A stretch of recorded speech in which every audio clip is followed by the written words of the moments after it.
Class welcome to commerce study YouTube channel. आज हम study करेंगे central problem of an economic, यानी कि अर्थव्यवस्था की केंद्रीय समस्याओं में से इंपॉर्टेंट क्वेश्चन जो 2 नंबर के आ सकते हैं। सबसे पहला क्वेश्चन इसमें से बनता है, आर्थिक समस्या क्या होती है, जिसे इस तरीके से भी आ सकता है कि दुर्लभता से क्या अभिप्राय है, और इंग्लिश में इसको स्कैरसिटी की प्रॉब्लम कहते हैं, जो कि क्वेश्चन कई बार आता भी है। तो फर्स्ट है, इसका जो डिटेल है आंसर है कि साधनों की सीमित मात्रा, यानी कि साधनों की सीमितता आर्थिक समस्या का मूल कारण है। दुर्लभता का अर्थ है आर्थिक साधनों का आवश्यकताओं की तुलना में कम होना, इससे लोगों की आवश्यकताएं पूरी नहीं होती तथा सामाजिक कल्याण भी पर्याप्त मात्रा में नहीं बढ़ता है। नेक्स्ट जो क्वेश्चन इसमें बनता है वो है, आर्थिक समस्या के मुख्य कारण बताओ। तो क्या क्या कारण है जिनके कारण आर्थिक समस्या पैदा होती है? तो उसमें से पहला कारण है कि साधनों की सीमित मात्रा है जी। दूसरा कारण है आवश्यकताओं का साधनों की तुलना में बहुत अधिक होना है। तीसरा है साधनों के वैकल्पिक अल्टरनेटिव कई सारे यूजेस है, प्रयोग है। और चौथा बनता है कि उन सभी साधनों का उचित प्रयोग का चुनाव। ठीक है, तो ये थे 2 क्वेश्चन। इसके बाद तीसरा क्वेश्चन जो आपका बनता है, उत्पादन संभावना वक्र की डेफिनेशन, परिभाषा, यानी कि प्रोडक्शन पॉसिबिलिटी कर्व, पीपीसी के बारे में आपसे पूछा जा सकता है।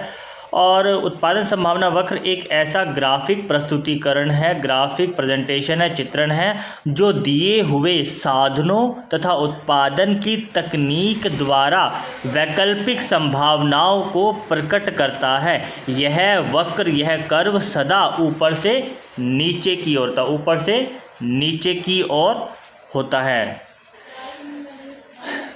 अब नेक्स्ट क्वेश्चन जो बनता है, अवसर लागत यानी कि अपॉर्चुनिटी कॉस्ट क्या होती है? तो अपॉर्चुनिटी कॉस्ट मतलब बेस्ट वन को चुनने के लिए जो आपने बेस्ट सेकंड ऑप्शन को जो छोड़ा है, वो जो सेकंड ऑप्शन की जो कॉस्ट थी या लागत थी, वही कहलाती है अवसर लागत। किसी वस्तु की अवसर लागत उसके अगले उत्तम वैकल्पिक उत्पादन की लागत होती है, जिसे उन्हीं साधनों से पैदा किया जा सकता है। जैसे आपके पास एक खेत है, उसमें आप एक गेहूं और मक्का बोते हो, तो आपने गेहूं की खेती को बढ़ाना है, उसके लिए आपने मक्के की खेती को कम करा। तो मक्के की खेती को कम करने से जो कॉस्ट आई, वही कॉस्ट कहलाएगी अवसर लागत। ठीक है, अब इसमें नेक्स्ट क्वेश्चन जो आपका बनता है कि उत्पादन संभावना वक्र का जो ढलान है वो क्या दर्शाता है, या ये क्वेश्चन इस तरीके से भी आता है कि उत्पादन संभावना वक्र मूल नतोदर क्यों होता है? तो उत्पादन संभावना वक्र का ढलान मूल नतोदर प्रकृति का होता है, क्योंकि सीमांत रूपांतरण दर निरंतर बढ़ती जाती है। इसका अर्थ यह है कि विभिन्न संयोग बनाते समय हमें एक वस्तु की मात्रा बढ़ाने के लिए दूसरी वस्तु की अधिक इकाइयाँ छोड़नी पड़ती है। देखो, आपके पास जगह एक ही है, आपने एक खेत में एक फसल को उगाने के लिए दूसरी फसल को कम करना पड़ेगा। तो यही संयोग है जिसके बारे में हम पढ़ रहे थे। तो यानी कि क्या है इसका अर्थ है कि विभिन्न संयोग बनाते समय हमें एक वस्तु की मात्रा बढ़ाने के लिए दूसरी वस्तु की अधिक इकाइयाँ छोड़नी पड़ती है, जिससे सीमांत रूपांतरण दर निरंतर बढ़ती जाती है, जिसके कारण जो उत्पादन संभावना वक्र है वो उसका ढलान नीचे की ओर हो जाता है, मूल नतोदर होता है। अब इसमें जो नेक्स्ट क्वेश्चन आपका बनता है वो है, सीमांत अवसर लागत क्या होती है? तो एक वस्तु की सीमांत अवसर लागत उसकी एक इकाई पैदा करने के लिए दूसरी वस्तु की त्याग की जाने वाली मात्रा होती है। उत्पादन संभावना वक्र के मूल नतोदर होने का मुख्य कारण बढ़ती सीमांत अवसर लागत ही होती है। और नेक्स्ट क्वेश्चन बनता है, चयन की समस्या क्या होती है, यानी कि चुनने की समस्या क्या होती है। तो प्रत्येक व्यक्ति के साधन जो प्रत्येक व्यक्ति के पास जो साधन है वो सीमित है तथा उसकी आवश्यकताएं असीमित होती है। इन आवश्यकताओं को पूरा करने के लिए सीमित साधनों के वैकल्पिक प्रयोग ढूंढने पड़ते हैं। इनमें सबसे आवश्यक प्रयोग के लिए सीमित साधनों का प्रयोग सबसे पहले करना पड़ता है। इस प्रकार अर्थशास्त्र मुख्य रूप से चयन की समस्या है, जिससे आवश्यक प्रयोग का चयन सर्वप्रथम किया जा सके। तो अब इसके बाद हमारा जो नेक्स्ट क्वेश्चन बनता है वो है उत्पादन संभावना वक्र बनाइए। ये क्वेश्चन 2 नंबर और 4 नंबर दोनों में आ सकता है। अगर 2 नंबर में आता है तो आपने केवल टेबल और कर्व बनाकर उसे छोड़ देना है, और अगर क्वेश्चन 4 नंबर में आता है तो आपने टेबल की एक्सप्लेनेशन व्याख्या करनी है, साथ में जो कर्व बनाया है उस कर्व को भी आपने एक्सप्लेन करना है। तो आपकी स्क्रीन के सामने जो पिक्चर आ रही है उसमें आप देखोगे कि टेबल और कर्व बना हुआ है। टेबल में पहला कॉलम है संयोग, दूसरा है कपड़े का उत्पादन, तीसरा है गेहूं का उत्पादन। तो आपने 2 प्रोडक्ट है, 2 प्रोडक्टों का संयोग इसमें शो किया गया है, क्योंकि इसका नाम भी यही है, प्रोडक्शन पॉसिबिलिटी कर्व। तो कपड़े का उत्पादन और गेहूं का उत्पादन का संयोग बनाया गया है इसमें, और संयोग है ABCDEF करके संयोग बनाए गए हैं।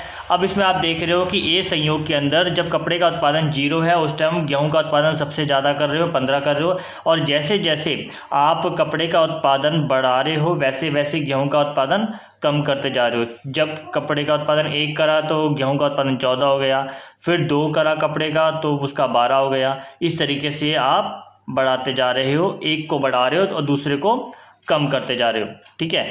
फिर उसी साइड में आपने देखा है कि कर्व बन रहा है, और कर्व में आपको पहले बताया गया है कि उत्पादन संभावना वक्र मूल नतोदर होता है, इसका ढलान नीचे की ओर होता है, क्योंकि आप ये देख रहे हो कि एक को बढ़ाने के लिए दूसरे को कम करना पड़ रहा है, ठीक है। अब ये थे आपके सभी 2 नंबर वाले क्वेश्चन। इसी के बाद अब आपके 4 नंबर के इम्पोर्टेंट क्वेश्चन जो बनते हैं उसमें से पहला इम्पोर्टेंट क्वेश्चन बनता है अर्थव्यवस्था की कोई 4 केंद्रीय समस्याओं की व्याख्या करिए, ठीक है। तो 4 केंद्रीय समस्याओं के बारे में हमने बताना है।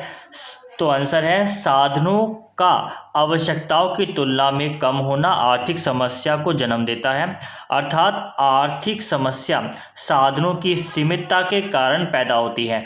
आर्थिक समस्या निम्न कारणों से पैदा होती है। पहला है आर्थिक साधनों की सीमित मात्रा, दूसरा है आवश्यकताओं का साधनों की तुलना में अधिक होना, तीसरा है साधनों के वैकल्पिक प्रयोग, और चौथा था विशेष वैकल्पिक प्रयोग का चुनाव करना। अर्थव्यवस्था आर्थिक समस्याओं के समाधान में सहायक होता है। नेक्स्ट जो इसमें इम्पोर्टेंट क्वेश्चन बनता है 4 नंबर का, वो बनता है अर्थव्यवस्था के सामने जो समस्या पैदा होती है कि क्या पैदा किया जाए, कैसे पैदा किया जाए और किसके लिए पैदा किया जाए, इसके भी क्वेश्चन बनते हैं। अब जो क्वेश्चन पहला बनता है कि क्या उत्पादन पैदा किया जाए कि केंद्रीय समस्या को अगर आपने डिटेल में समझाना है तो कैसे समझाओगे कि सीमित साधनों से प्रत्येक अर्थव्यवस्था में यह निर्णय लेना पड़ता है कि कौन सी वस्तु तथा कितनी मात्रा में उसे पैदा किया जाना चाहिए। यदि एक वस्तु की अधिक मात्रा पैदा करनी पड़ेगी तो दूसरी वस्तु का उत्पादन कम करना पड़ेगा।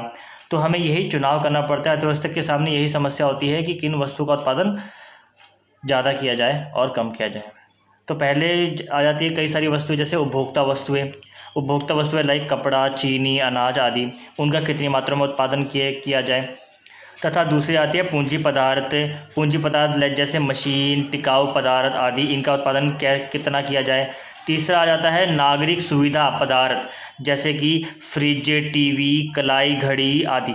इसी के साथ अगला आ जाता है सैनिक पदार्थ जैसे बंदूक, टैंक, लड़ाकू हवाई जहाज, इनका उत्पादन कितना किया जाए। तो आवश्यकताएं आरामदायक तथा विलासिता पदार्थों के उत्पादन में से विशेष चुनाव करने की आवश्यकता होती है। इसके लिए निर्देशक सिद्धांत साधनों का ऐसा आवंटन या बंटवारा करते हैं जिससे समाज में अधिकतम सामूहिक उपयोगिता प्राप्त की जा सके। ठीक है, नेक्स्ट क्वेश्चन जो इसमें बनता था वो है कैसे उत्पादन किया जाए। तो साधनों के बंटवारे में दूसरी समस्या का जो संबंध है वो है उत्पादन की तकनीक का चुनाव करना।